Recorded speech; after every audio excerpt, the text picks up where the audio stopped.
You know the way I envy noma ngikhalela abantu labo that amadlozi wabo allows them ukugida.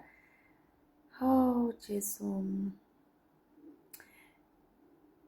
At first I always thought ukuthi no, especially mawuye emigidini, you know, awukwazi ukugida and you made to feel some type of way ukuthi mhlambe wena usinyanga noma awuthwasanga. But then I made peace with it ukuthi I can't gida, my clothes can't gida, and there's nothing I can do about it.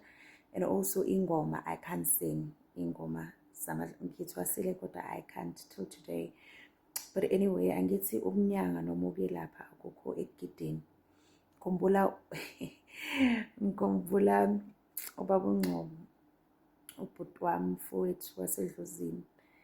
Ithi ngelanga lentwaso sikhulekela intwaso-ke sesibambe izandla singamathwasa sithi yeyi sicela indlela kukhanye kube kuhle.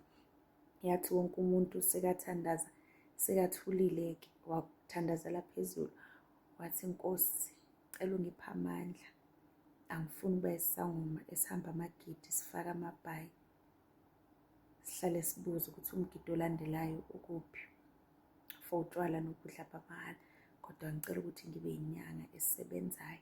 And I got to realize it's no man, before awugidi before uhlola, awuculi before uhlola. So it's not actually a factor. Yes, to other people it might be a factor, to you it's not a factor. Thokozani liseli khanya cima kunda weshewe.